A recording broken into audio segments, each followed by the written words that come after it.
On your downtime, what do you do for fun? I mean, with 3 months off, what would you do? I don't think I know how to sit still. I really don't. You know, I mean, and you know, my girl's the same way, and so like when we're home together, like me and my wife Jessie, you know, she's got her band, she sings and she hustles out in LA, and when I'm out in LA, like you know, it's a great city to be in because there's so much you can do, and so many opportunities out there. What is her band? Oh, her band's called True Violet. True Violet, okay. They're really good. They're all girls. I'll tell people to check it out. So, yeah, please do, man. Absolutely. They're really awesome. Oh, cool. You got to check them out, man. She drums? She sings. Oh, she sings. Sings, writes, guitar, banjo, True piano, Violet. everything. Yeah. I'll tell people to follow those guys in. They're really cool, man. Like, and they're kind of where we are like 5 years ago. They're starting to like, you know, get out there. It's starting to you know build a lot of momentum. So I'm stoked about it. So like when I'm home, like I'll help her out too. I'll like roadie for them and I'll. You know, like lift cases, and when they're doing shows, sometimes I'll hop behind the lighting desk or the soundboard and help them out. One of the guys said, you know, I've never really thought about it. Like, what are rock stars doing? They get the persona. I get to be a roadie for my wife. You know? That's pretty cool, man. But no, most of the time when you know, just because I don't know how to turn off, like even when I'm on the road, like I've got my writing rig, I've got like my Logic, I got my little preamp, my microphone, my guitar, and like just you know everything and. You know, when I have downtime, I try to just like get musical ideas out, just so we're like forward thinking for the next record. So I'm constantly like just trying to write songs, and when I'm home, I got my little writing studio at home, so I'm constantly like working on music there, and you know, writing not just for like the next Halestorm record, but you know, just writing just to write, you know, just to get ideas out. Some of the songs might work on the next Halestorm record, maybe placed with a different artist or used for something in the future. I don't know, like for me, like I just don't feel right with myself and I don't feel productive if I'm not constantly doing something, you know? So when I'm home, it's the same thing, you know, I'm constantly working on music or running around just, you know, trying different things and, you know, I don't know. I mean, the sky's the limit, you know? You know, like for me, it's like, I'm 29 right now and it's like, you know, I just want to like, do as much as I can right now, you know, so maybe in 20, 30 years when we retire, like, I can, like, feel good about myself, like I did enough, you know? Well, question for you. God forbid this doesn't happen. You don't, like, ride a bike and sprain both hands and have to get... Who's the one go-to guy that fills in for you for one night only, and the biggest show you guys have ever done? You know, I got a lot of drummer friends that would be so great to on call. It hasn't happened yet. Would it be somebody we wouldn't know? One of my best friends is, I just went to his wedding actually. His name is Tim Donofrio. He plays in a band called From Ashes to New. Amazing fucking drummer. Amazing drummer. And his band is doing really good. They're real busy. He would be definitely like one of my first choices to fill in, but if he was busy, I got another buddy. His name is Dylan Wood. He played in the band New Medicine on their second record cycle. He jumped in a little close, but he's another like slamming drummer. He also played for a band called Emphatic. And is he with someone now? He's not. He doesn't have a gig now, but he's. Him and his brother have a studio in Pittsburgh, so they do that. He would be another choice. You know, I'll bet if. You know, well, you know, this is another awesome thing about this tour is that Lita Ford's drummer, Bobby Rock, is, you know, he was a big influence on me when I was growing up. He was one of the first drummers to, like, put out instructional videos. So when I was, like, a little kid, my parents got me his instructional video, Metamorphosis. And so he was definitely a part of my upbringing. He's with the Vinnie Vincent Invasion and all Vinnie that. Vincent, Nelson, like, and monster player. I'll bet if something happened and I gave him the call, he'd be here in a heartbeat too, you know. But yeah, there's a lot of them, man. I'm very fortunate to have a lot of musician friends, you know. I mean, Zach from Dorothy's awesome. God, you know, Tom Hain from In This Moment, who I think he's... I met those guys. I think he's no longer... I don't know what's going on with them. I heard that he might not be there anymore. I don't think he's with them anymore either, what I heard too. But he would be he's badass too. He would another badass drummer. I would totally give him a call if something happened. Will Hunt is another one who plays for Evanescence. Man, there's so many. God, I'd give Tommy Lee a call. Hey man, want to play? You know. I got to fill in for Roy Mayorga once, who's another one of my favorites, man. Stone Sour. Corey Taylor was doing a solo show. And Roy was supposed to play it, but he was in the hospital, so he asked me to fill in for him, and that was the most fun thing ever. Considering that I've been playing in the same band for 19 years, anytime I get to like jam with another, musician. How long did you have to learn the song? Oh, we had 2 days of rehearsal. Oh, wow. But it was the most fun 2 days ever, because Corey is a funny motherfucker, man. Yeah. He's hilarious. I love him like a brother. Hey, Corey, if you're listening, go fuck yourself. That's there awesome. we go. Just put that out there. Yeah, cool. You can print that. Yeah, go ahead. I'm kind of glad that like the cookie cutter rock is fading away, but now I see a lot more rock and roll bands like Dorothy and bands like Blackstone Cherry and Whiskey Buyers and the Struts and just really good ballsy gutsy rock bands that are like having success, and how cool would it be if like us like really raw, like ballsy, gutsy, and raw, in the other sense, I see more and more bands like us and like Dorothy and Lita Ford, or less and less bands are using backtracks. So, to fit on radio, they put us with writers, they put us with Howard Benson, who honestly was a great first producer to have because him and his team had their way of making a record. Like it was very formula. It was very. It was a no-brainer. It was. They had their formula and it worked for every band. And they were owning it. Flyleaf, Papa Roach, My Chemical Romance, like all the active rock bands were with Howard Benson, and we jumped in like around that time, and we went through the process of how they made a record, and it was great because we didn't have any experience. Now fast forward to our third record. Now 6-7 years later. We felt more confident, we're like, oh, now we know what we're doing in the studio. We went with Jay Joyce, and we're like, let's make just a real honest Halestorm raw. Let's capture our live rawness on tape. And that's what we did on Wildlife.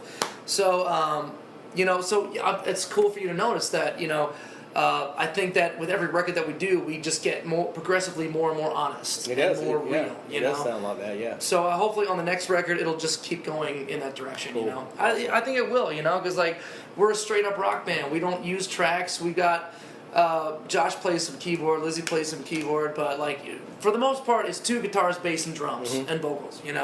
It's it's meat and potatoes. So.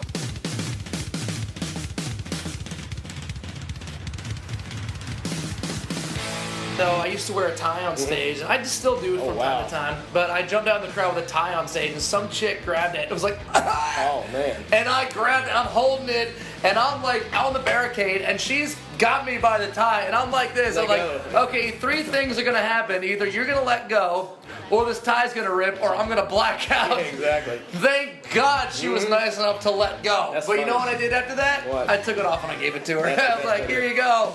Thank you for not being a dick. Yeah. 5 albums. Oh my 5 God. years, 5 albums locked away, and it's the only thing you had. Oh my God, that's the hardest question ever. Oh God. Oh. Because it may be something no one's heard of. Like, oh, let me check that out. I mean, that's something that's inspirational. Something that. Well, of course, got to bring in Beatles record. Got to have, either Abbey Road or the White Album or Let It Be. Love. I'd probably do Beatles, Abbey Road for sure. Okay.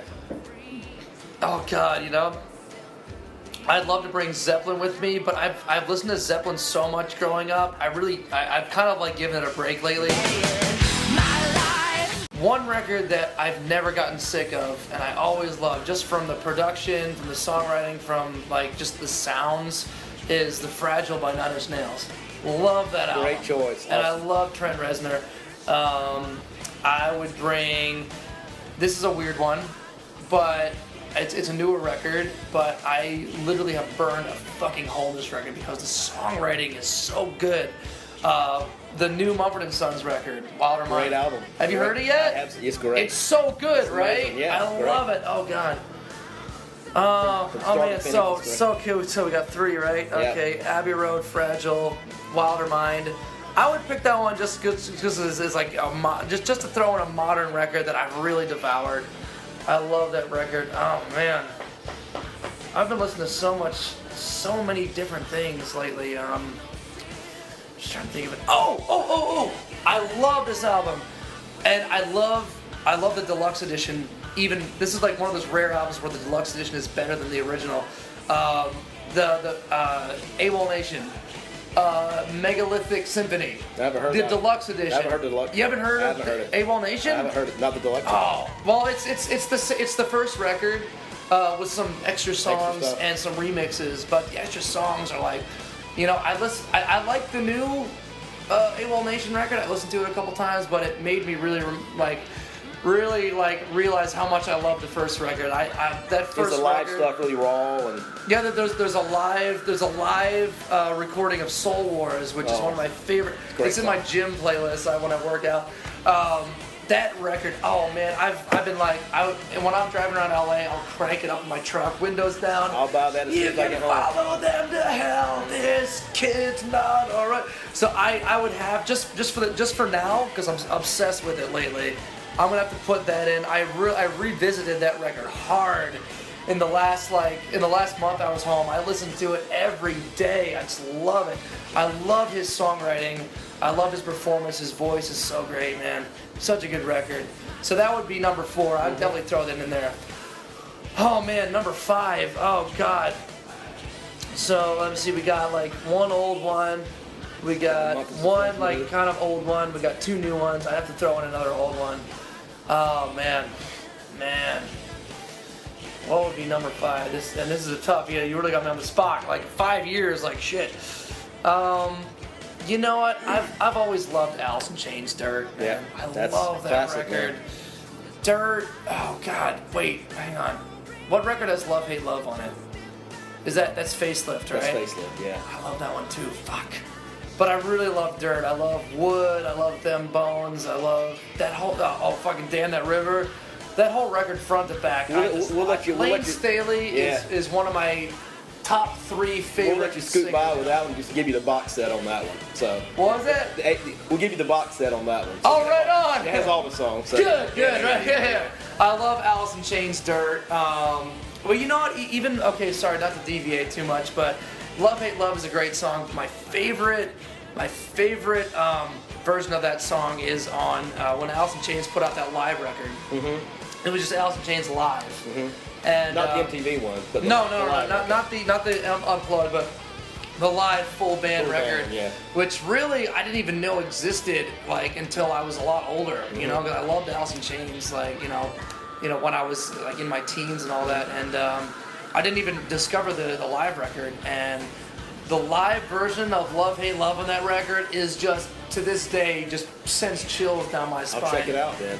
Lane's voice is so fucking haunting, you know, and this is what it just really proved to me like what a natural talent he was. He was so fucked up on drugs, yeah, but his pitch was perfect. His performance, the notes he was hitting. Natural. Oh man, like Lane Staley will always forever be like cool.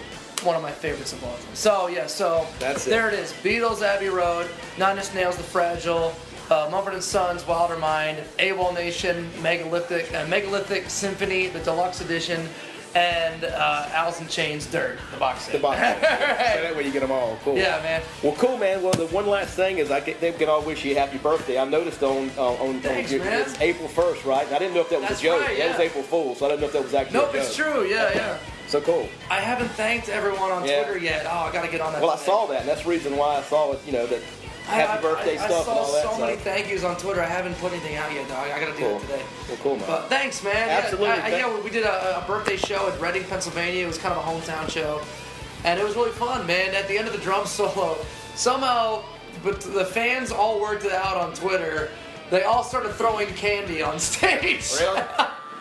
At the very end of the Big Six, boom! Like candy. I was like, "Thank you very much." And then people were just chucking candy on stage, and I was laughing so hard. Well, I appreciate the interview, man. And thank you for taking this long time. Sorry, 40 minutes. I guess we're a little over. It's awesome, dude. Got a lot of info, but all right, man. Look forward to the show, man. Got more than enough right there. Absolutely. All right, good. Appreciate it. See you Thanks. out there.